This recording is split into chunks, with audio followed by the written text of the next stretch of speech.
Ольга Валерьевна, расскажите, пожалуйста, о текущей ситуации в республике.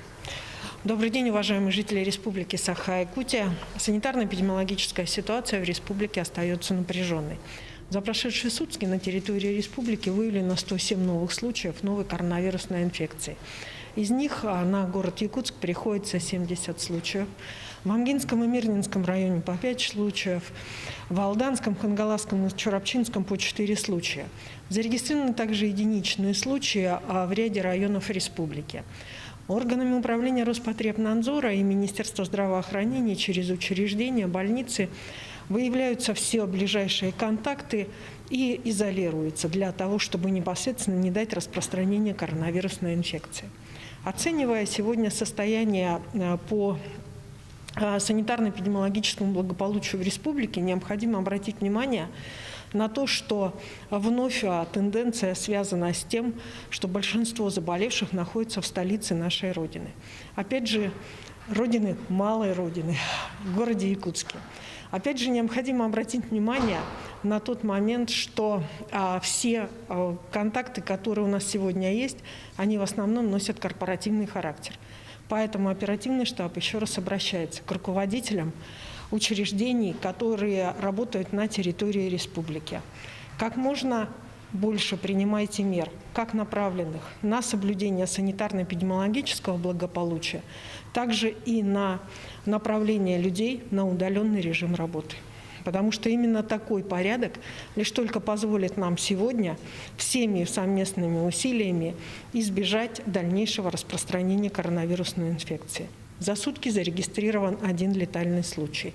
Но необходимо обратить внимание, что у нас достаточно высокий процент больных находится сегодня в тяжелом состоянии, и в том числе на койках, которых в республике достаточно, с аппаратами искусственной вентиляции легких и кислородной поддержки. Так же, как и всем больным, мы желаем им выздоровления. Всем, кто сегодня непосредственно живет в нашей республике, очень важно понять, и об этом говорит глава республики постоянно, что мы можем победить эту болезнь только все вместе, как путем соблюдения санитарных норм, так и организацией непосредственно обеспечения этих санитарных норм со стороны руководителей, со стороны глав муниципальных образований, каждый на своем рабочем месте. Сегодня лабораториями республики обработано в целом за весь этот период уже больше 517 тысяч тестов. Это действительно одно из самых высоких тестирований на территории вообще страны. В сутки лаборатории работают и делают и за последние сутки 5000 тестов. Нужно обратить внимание на то, что были определенные сложности, и поступали в том числе и жалобы в социальные сети о задержке непосредственно результата.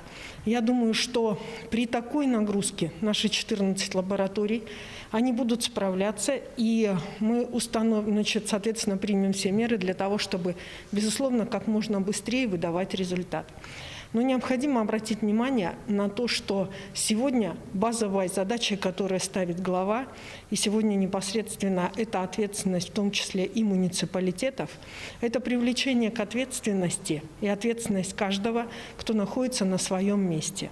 Так, муниципалитетами сегодня усилена работа административных комиссий. В городе Якутске за прошедшие 2 суток была приостановлена работа порядка 10 автобусных маршрутов, там, где выявились нарушения именно масочного режима. Также непосредственно в ряде муниципалитетов штрафуются учреждения не только торговли, но и учреждения, в том числе, которые допустили, например, нарушения. Так, нарушение у нас допустило буквально на прошлой неделе одно из управлений социальной защиты на территории нашей республики, тогда, когда не обеспечило соответствующие безопасные условия нахождения людей при приеме. Соответствующие меры приняты, и мы всегда рады тем непосредственно обращениям граждан, которые нам пишут о том, что есть какие-либо недоработки. Таким образом, мы совместно разрешаем эти ситуации. Кроме того, по административной комиссии, в том числе города Якутска, за эти 2 последних дня отработали уже повторные нарушения и относительно ряда торговых организаций города Якутска подано обращение в суд о приостановлении их деятельности. Не хотелось бы нам этого допускать. И это мы можем сделать только все вместе, для того, чтобы приостанавливать чью-то работу, в том числе по решению суда. Но нормы санитарные мы обязаны соблюдать. Тогда и выявленных случаев будет намного меньше.